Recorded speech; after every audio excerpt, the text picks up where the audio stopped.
Bonjour et bienvenue dans cet épisode de Divine Expansion.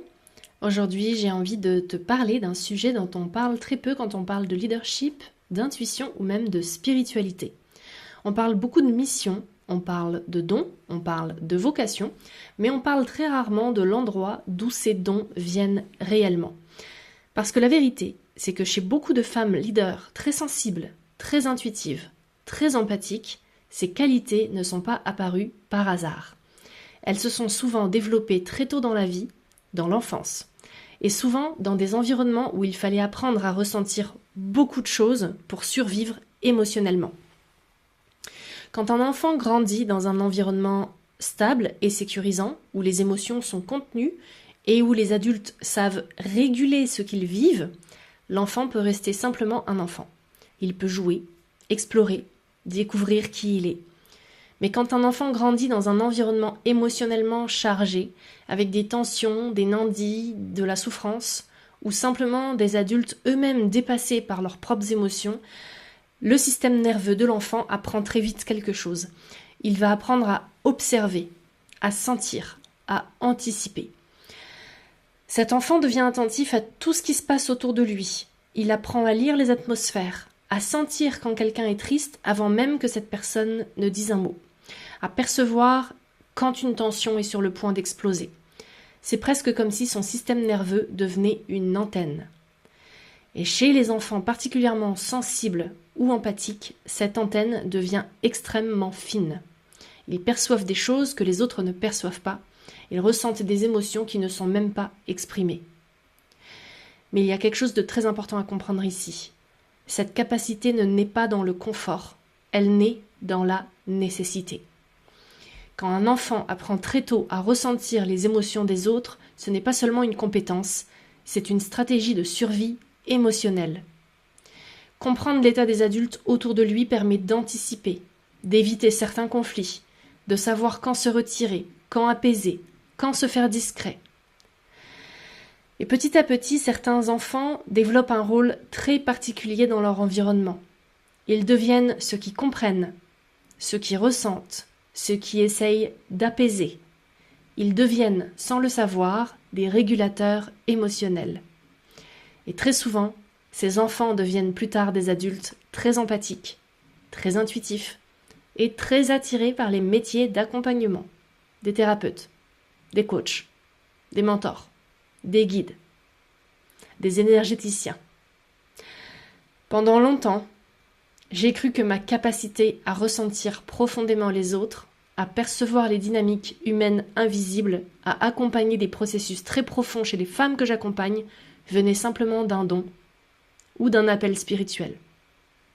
Et bien sûr, il y a une part de vérité là-dedans. Mais avec le temps, j'ai commencé à voir quelque chose de beaucoup plus subtil. Une partie de moi avait appris très tôt à porter les émotions des autres. Pas consciemment, instinctivement. Comme si la douleur des autres, la ressentir, me permettait à la fois d'éviter ma propre douleur et peut-être aussi d'avoir une place dans le système. Parce que quand tu es l'enfant qui comprend tout, qui ressent tout, qui essaye d'apaiser tout le monde, tu deviens utile, tu deviens même nécessaire. Et parfois, c'est la seule manière qu'un enfant trouve pour sentir qu'il a une place. Ce mécanisme est extrêmement subtil parce qu'il produit aussi des qualités extraordinaires.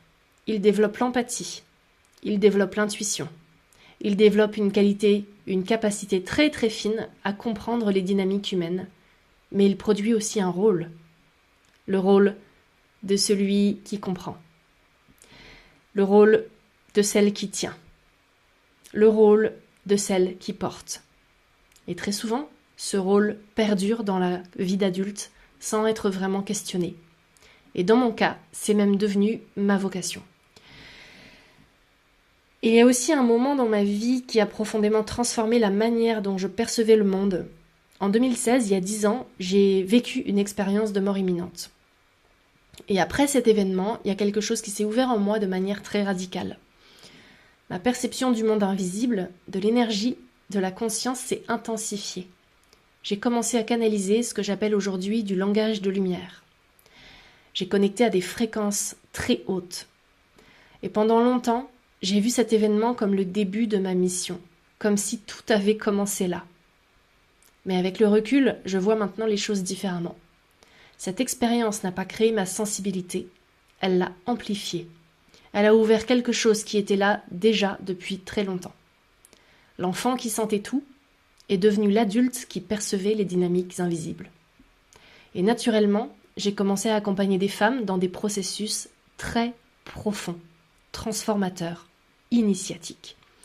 Mais ce que je vois aujourd'hui, c'est que même dans ce chemin spirituel, une partie de mon système continuait à fonctionner avec cet ancien rôle. Ce rôle qui ressent, qui porte, qui absorbe tout le temps.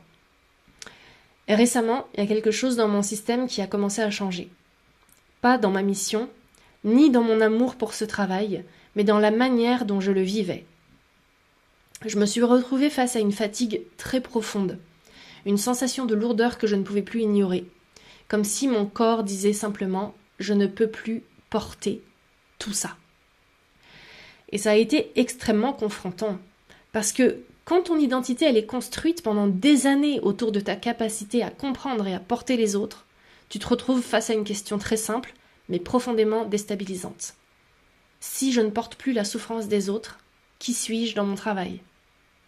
Est-ce que j'ai encore ma place ? Et c'est là que j'ai commencé à comprendre quelque chose d'essentiel. Les traumatismes d'enfance peuvent affiner des capacités incroyables. Ils peuvent rendre quelqu'un extrêmement perceptif, extrêmement intuitif, extrêmement capable de comprendre toutes ces dynamiques humaines. Mais ces mêmes traumatismes peuvent aussi enfermer une personne dans un rôle qui, à long terme, devient épuisant. Le rôle du sauveur, le rôle de celle qui comprend tout le monde, le rôle de celle qui absorbe, à qui on vient se confier. Et à un moment dans la vie, ce rôle cesse d'être soutenable. Pas parce que ta vocation disparaît, mais parce que la posture doit évoluer. Aujourd'hui, je ne crois plus que mon rôle soit de porter la douleur des autres. Je crois que mon rôle est de tenir un espace suffisamment stable pour que les autres puissent rencontrer leur propre vérité, sans la fuir, sans la transférer, sans la déposer sur quelqu'un d'autre. Et c'est une posture très différente. Ce n'est pas une fusion, ni un sacrifice, juste une présence. Elle demande plus de responsabilité de la part des personnes que j'accompagne, mais elle est aussi beaucoup plus saine. Et je vois ce passage aujourd'hui chez beaucoup de femmes dans des positions de leadership. Des femmes brillantes, sensibles, intuitives, qui ont construit leur leadership sur leur capacité à ressentir profondément le monde et qui, à un moment, réalisent qu'elles n'ont plus envie de porter ce poids. Si tu te reconnais dans ce que je décris aujourd'hui, j'ai envie de te dire quelque chose de très simple. Le fait que ta sensibilité soit née dans un environnement difficile ne la rend pas moins précieuse. Mais tu n'as pas besoin de continuer à reproduire le rôle que ton système a appris pour survivre. Tu peux garder l'intuition, tu peux garder la profondeur, tu peux garder la capacité de voir les dynamiques, les autres, de comprendre l'énergie, mais sans porter leur souffrance, sans porter la douleur qui ne t'appartient pas. Et c'est souvent à ce moment-là que le leadership devient vraiment mature. Quand la compassion ne passe plus par le sacrifice, mais par la vraie présence. Et si je regarde mon parcours aujourd'hui avec un peu de recul, je ne vois plus seulement les blessures. Je vois aussi l'intelligence du système. Parce que l'enfant qui apprend très tôt à sentir les autres développe une perception extrêmement fine du monde. Le discernement. Et avec le temps, cette même capacité peut devenir quelque chose de beaucoup plus mature. Une présence qui ne porte plus, une présence qui ne sauve plus, une présence qui reste simplement là, claire, stable, disponible. Et c'est souvent dans cette présence que les vraies transformations deviennent possibles. Pas parce que quelqu'un te sauve, mais parce que quelqu'un tient un espace suffisamment stable pour que tu puisses enfin rencontrer ta vérité, ta propre vérité. Et c'est là tout le cœur de ce que je transmets aujourd'hui. Et peut-être que la vraie maturité du leadership commence exactement là. Le jour où tu n'as plus besoin de porter le monde pour prouver que tu es capable d'en prendre soin. Le jour où tu peux simplement être là, présente, souveraine dans ta manière de servir. Si cet épisode résonne avec quelque chose que tu vis en ce moment, alors peut-être que tu es toi aussi dans ce passage. Et c'est exactement le type de transition que j'explore avec les femmes que j'accompagne dans The Sanctum. Ce n'est pas quelque chose pour devenir quelqu'un d'autre, mais pour apprendre à rester pleinement là, sans se quitter, sans se trahir, sans se dissoudre, à être dans ta pleine présence souveraine, en cohérence. Et si tout ça te parle, reste connecté sur YouTube.